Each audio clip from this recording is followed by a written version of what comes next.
जी, mechanics के अंदर जो आपकी सारी की सारी क्वांटिटीज होती है ना, वो सम स्टैंडर्ड यूनिट्स के अंदर डिस्क्राइब की जाती हैं। स्टैंडर्ड यूनिट्स होते हैं आपके, ठीक है। वो स्टैंडर्ड यूनिट्स अब आपके किस तरह से क्राइटेरिया को डिस्क्राइब करते हैं, वो दो तरह के होते हैं। एक आपके पास होते हैं फंडामेंटल, ठीक है, फर्स्ट वन आपके पास आ जाते हैं फंडामेंटल, दूसरे आपके पास आ जाते हैं ड्राइव। दोनों अपने नाम से जाहिर हैं। फंडामेंटल का मैंने आपको बताया था, जो आपके पास फैक्ट की बातें होती हैं, फैक्ट्स होते हैं जिनको हम एज इट इज एक्सेप्ट कर लेते हैं। फंडामेंटल का जब वर्ड आएगा देन आपके पास जो independent from one another quantities के लिहाज से बातें करेगा, वो फंडामेंटल की बातें करेगा। तो फंडामेंटल कंसेप्ट हमने क्या पढ़े थे? लेंथ पढ़ी थी, टाइम पढ़ा था और मैथ पढ़ा था, ठीक है। तो वही आपके फंडामेंटल जो यूनिट्स होंगे उन्हीं के यूनिट्स होंगे, ठीक है। पहले हम थोड़ा सा फंडामेंटल को डिस्क्राइब कर लेते हैं कि फंडामेंटल क्या है, डिफाइन कर लेते हैं, थोड़ा आपको क्लियर रहेगा। फंडामेंटल यूनिट्स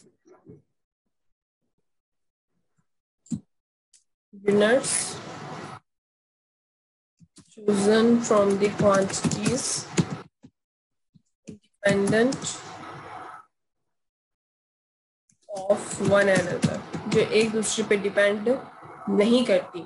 तो ऐसे यूनिट्स हमारे पास कौन से यूनिट्स कहलाते हैं? फंडामेंटल यूनिट्स कहलाते हैं। और ऐसे यूनिट्स डिराइव्ड यूनिट्स डिराइव्ड मतलब जो फंडामेंटल से ड्राइव होंगे आपके पास, units of all other quantities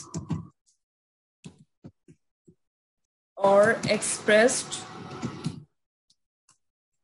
in terms of the fundamental units are known as derived units। ऐसे यूनिट्स जो कि फंडामेंटल यूनिट से ड्राइव किए जाएंगे, उनको उनकी फॉर्म में एक्सप्रेस किया जाएगा, ऐसे यूनिट्स को हम क्या कहते हैं? ड्राइव्ड यूनिट्स का नाम दे देते हैं। अब सिस्टम ऑफ यूनिट्स आपके पास कौन कौन से आ जाएंगे? यहाँ से आपका सिस्टम ऑफ यूनिट्स आ जाएगा, मैंने आपको डिस्क्राइब कर दिया। सिस्टम ऑफ यूनिट्स आपका कौन से यूनिट्स का सिस्टम होगा? जो बेसिक आपके फंडामेंटल कंसेप्ट निकलेंगे, ठीक है।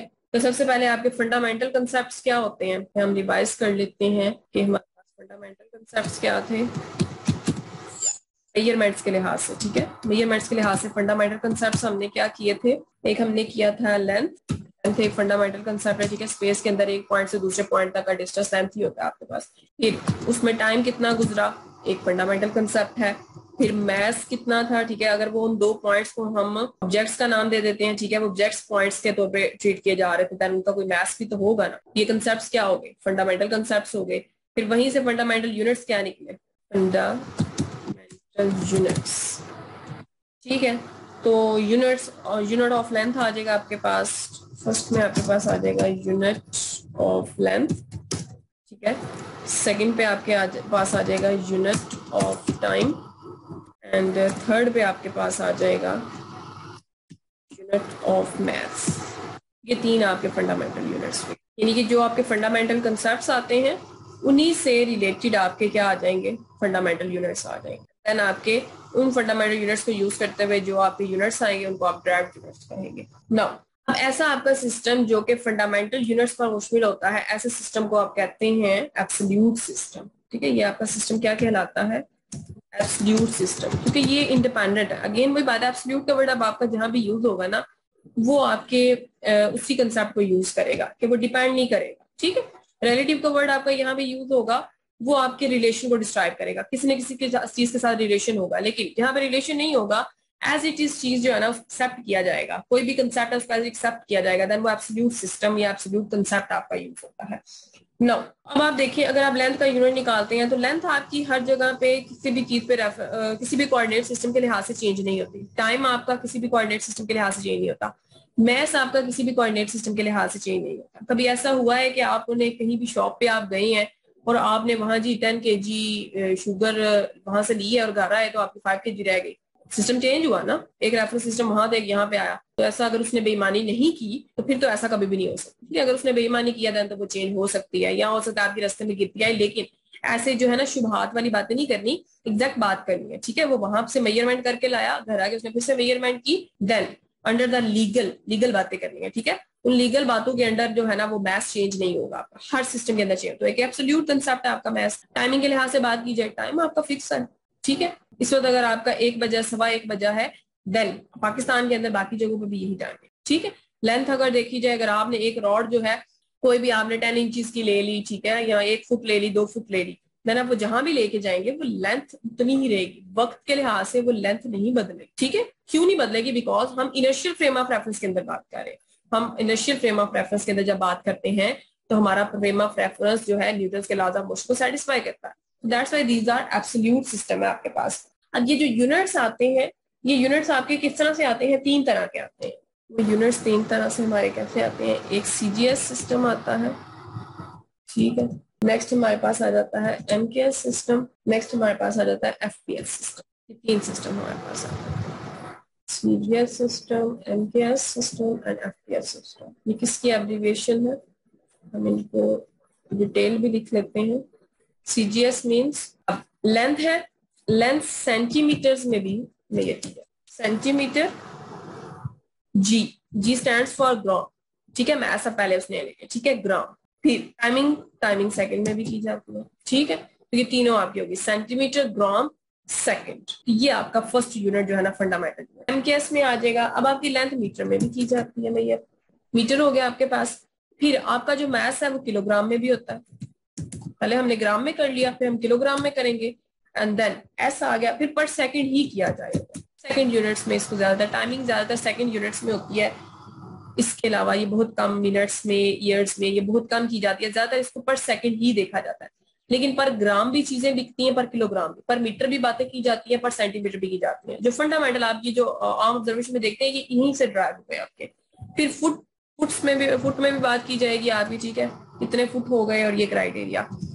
फिर मैथ जो है वो पाउंडल भी होगा, यानी पाउंड्स में भी बताया जाएगा, ठीक है, यहाँ पाउंड्स ही हम कर सकते हैं। नेक्स्ट अगेन आपका टाइमिंग मैंने आपको बताया पर सेकंड ही मेजर की जाती है मोस्टली, ठीक है, पर आवर भी बताया जाता है, पर ईयर भी बताया जाता है, लेकिन मोस्टली आपकी जो है ना वो सेकंड्स में ही मेजर की जाती है। तो ये आपके जो है ना बेसिक 3 यूनिट्स आ जाते हैं। वो 3 यूनिट आपके सीजीएस सिस्टम एक बनाता है, एक एमकेएस सिस्टम आपका बन गया, एक आपका एफपीएस सिस्टम।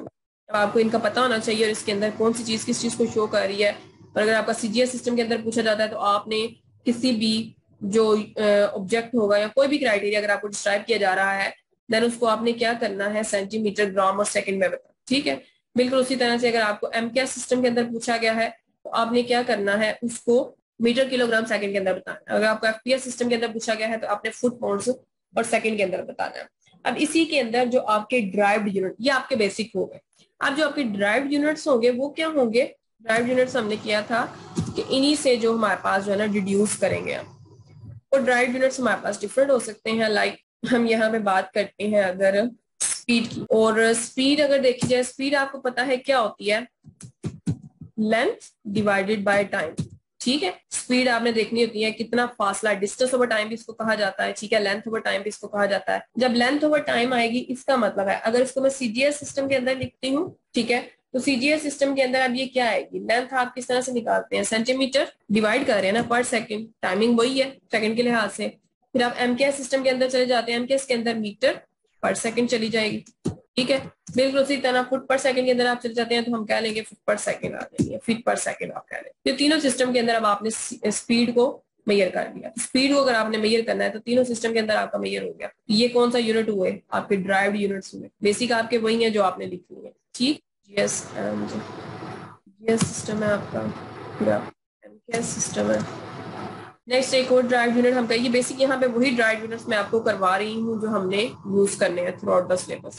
स्पीड का हम यूज करेंगे, ठीक है, स्पीड की बातें हम करेंगे, फिर हम एक्सेलरेशन की बात करेंगे, ठीक है। तो एक्सेलरेशन अब आपके पास क्या होती है, ये आपके पास होती है स्पीड डिवाइडेड बाय टाइम, ठीक है। स्पीड में कितना चाहिए, स्पीड आपकी वेलोसिटी को शो कर रही होती है ना, स्पीड डिवाइडेड बाय टाइम किसको शो करेगा, आपकी एक्सेलरेशन को शो करेगा। देन स्पीड आपके पास क्या थी, सेंटीमीटर पर सेकंड थी, फिर से उसको टाइम पे डिवाइड किया, फिर क्या हो जाएगी ये सेंटीमीटर पर सेकंड स्क्वायर आ जाएगा, सॉरी यहाँ पे सेकंड स्क्वायर आ जाएगा, फिर मीटर पर सेकंड स्क्वायर आ जाएगा, और फिर आपके पास फीट पर सेकंड। आपको इनके फॉर्मूलाज पता होना चाहिए, देन फर्दर आपको ये करना आ जाएगा, ठीक है। हाँ बिल्कुल याद रखें, स्पीड क्या होती है, डिस्टेंस ओवर टाइम और लेंथ ओवर टाइम इसको कहा जाता है। नेक्स्ट फोर्स मेन बात हमारी फोर्स की बातें कर रहे हैं हम, ज्यादातर फोर्स से हमें ज्यादा मतलब है, उधर से हमारी चीजें ड्राइव होती हैं, तो फोर्स के यूनिट्स क्या होंगे, ठीक है, डिटेल में कर लेते हैं। Units of magnitude of force, ठीक है। इसके जरा जो है ना यूनिट्स जरा स्पेशल टाइप के होते हैं। वो स्पेशल टाइप के किस तरह से होते हैं कि जो आपका यूनिट होता है सीजीएस सिस्टम के अंदर वो ग्राम, ठीक है, या सेंटीमीटर पर सेकंड स्क्वायर की फॉर्म में होता है। इस तरह से वो आपका बेसिकली किस चीज को शो कर रहा होता है, इसको आप कहते हैं डाइन, ठीक है, 1 डाइन।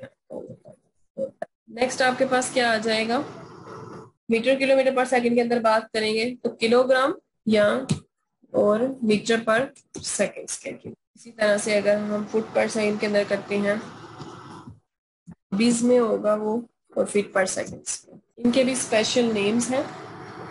जब हम फोर्स के मैग्नीट्यूड को किलोग्राम मीटर पर सेकंड स्क्वायर के अंदर करते हैं तो हमारा न्यूटन कहलाया जाता है, 1 न्यूटन के इक्वल होता है। इस तरह भी फुट पर सेकंड स्क्वायर हम उसको करते हैं, देन वो पाउंडर कहलाया। ये आपको बेसिक शॉर्ट से पता होने चाहिए। न्यूटन, ठीक है, ये आपका 1 न्यूटन के इक्वल होता है, और इसी तरह से ये आपका 1 पाउंड। ये आपके सारे यूनिट्स आ जाते हैं। थोड़ा सा रिवाइज कर देती हूँ इनको, वही कि सीजीएस सिस्टम के अंदर आपका क्या क्राइटेरिया होता है, वो सेंटीमीटर, ग्राम और सेकंड में बातें करेगा, ठीक है, नेम इनके एब्रिविएशन। एमकेएस मीटर, किलोग्राम और सेकंड के अंदर बात करेगा। एफपीएस के अंदर फुट, पाउंड्स और सेकंड में बातें करेगा। कुछ हमने क्या किए, ड्राइव्ड यूनिट्स निकाले। वो ड्राइव्ड हमारे पास किस तरह से डिस्क्राइब किए जा रहे हैं कि उनमें जो बेसिक हमने थ्रू द सिलेबस करने, हमने उन्हीं को बस रिवाइज करने, वरना तो बहुत से ड्राइव यूनिट्स निकल आते हैं ना। यहाँ हम अपने जरूरत की चीजें कर रहे हैं, जो हमें चाहिए है, जो हम थ्रू द सिलेबस अपनी यूज करेंगे। वो क्या है कि स्पीड की हमें चाहिए है, ठीक है, फिर हमें एक्सेलरेशन की बात करनी है, ठीक है, तो एक्सेलरेशन की बातें हम करेंगे, उसका हमने यूनिट देख लिया। फिर हमने मैग्नीट्यूड ऑफ फोर्स की बात करनी है, हमने उसका यूनिट देख लिया। तो इनके कुछ स्पेशल टाइप के होते हैं कि स्पीड जो होती है हमेशा डिस्टेंस ओवर टाइम या लेंथ ओवर टाइम के इक्वल होती है, तो वही हमने किया, ठीक है, length over time, length over time, length over time. बिल्कुल, एक्सेलरेशन क्या होती है, वो स्पीड ओवर टाइम, तो जो भी स्पीड है उसको टाइम में डिवाइड करें। टाइम को हमने किस में मेजर करना है, सेकंड में, तो सेंटीमीटर पर सेकंड था पहले ही, तो सेंटीमीटर पर सेकंड स्क्वायर हो गया, मीटर पर सेकंड स्क्वायर हो गया, फीट पर सेकंड स्क्वायर हो गया। यही आपका क्राइटेरिया यहाँ पे यूज होगा। अगर मैग्नीट्यूड ऑफ फोर्स की बातें करनी है, अगेन वही चीजें हैं, ठीक है, तो ग्राम या सेंटीमीटर पर सेकंड स्क्वायर में आपके पास आ जाए। उसी तरह किलोग्राम, मीटर पर सेकंड स्क्वायर, एलबी फीट पर सेकंड स्क्वायर, और जो हमारे पास सीजीएस के अंदर मैग्नीट्यूड ऑफ फोर्स होती है वो 1 टाइम के इक्वल होती है, चमकेस के अंदर होती है वो 1 न्यूटन होती है, और यहाँ पे 1 पाउंड होती है। तो यही आपके जो है ना बेसिक यूनिट्स को डिसाइड किया जाता है, और यहाँ से आपका जो है ना यूनिट्स का टॉपिक भी कवर हो जाता है। नेक्स्ट आपके पास आ जाती है डायमेंशंस। एक शॉर्ट सा आपका कोर्स आ जाता है डायमेंशंस का। डायमेंशंस क्या डिस्क्राइब करती हैं आपको, यहाँ पे नाम से जाहिर है, डायमेंशन कहते हैं ना रुख को, रुख किस तरफ है किसी भी ऑब्जेक्ट का। अब आपने यहाँ पे रुख देखने हैं, लाइक आप देखें कि आपके पास यहाँ कोई भी रेक्टेंगल सा था, ठीक। अब रेक्टेंगल को अगर देखा जाए तो उसकी एक लेंथ है, ठीक है, इस तरह से अगर आप लेंथ पे मेजर कर रहे हैं, इस तरह से आप उसको विड्थ पे कर रहे हैं, वो आप पे डिपेंड करता है, ठीक है, जिस तरह से भी आपने रेक्टेंगल रखना है। लेकिन अगर लेंथ को देखा जाए या विड्थ को, दोनों है तो लेंथ ही ना, बातें तो एक ही है ना, ठीक है। ये भी कुछ लंबाई है, बस हमने उसको चौड़ाई सा का नाम दे दिया, है तो कोई डिस्टेंस ही ना, जिसको हम लेंथ का नाम दे रहे थे, यहाँ से लेकर यहाँ तक। बिल्कुल उसी तरह यहाँ से लेकर यहाँ तक ये भी कोई लेंथ ही है, ये आपकी फिक्स की गई है। तो दोनों लेंथ ही के तौर पे अगर कंसिडर की जाती हैं जब हम एरिया निकालते हैं, ठीक है। एरिया बेसिकली 2 लेंथ का प्रोडक्ट होता है, तो यही डायमेंशन बता, ठीक है, यानी ली तो लेंथ ही है ना, तो छोड़ तो नहीं लिया ना, है बेशक लेंथ विड्थ का उसको हम नाम देते हैं, लेकिन है तो दोनों लेंथ के तौर पे कंसिडर होती है। ये भी कुछ लंबाई हमने उसी पैमाने से ली, ये भी हमने लंबाई उसी पैमाने से ली, ठीक है, देन दोनों क्या होती हैं, एक लेंथ होती है। इसी क्राइटेरिया को आप क्या कहते हैं, डायमेंशन का नाम देते हैं। जब आप किसी क्वांटिटी को मेजर कर रहे होते हैं कि आपके पास जो न्यूमेरिकल रिजल्ट होता है उसकी मैग्नीट्यूड आपकी कितने यूनिट्स आपने चूज किए हैं उस पर डिपेंड, ठीक है। यूनिट्स तो हमने देख लिया ना, अब आपने कितने यूनिट्स चूज किए, ठीक है, तो वो यूनिट जितने चूज किए जाते हैं, जो क्वांटिटी आप उसको कहते हैं ना, उसको आप कहते हैं डायमेंशंस, ठीक है। यानी इस डायरेक्शन में आपने इतने यूनिट लिए, इतने यूनिट लिए, इतने लिए, इतने, इसकी जो मेजरमेंट आपके पास शो करती है, ये क्वांटिटी आप जो यूज करते हैं उसको आप नाम देते हैं डायमेंशंस का, ठीक है।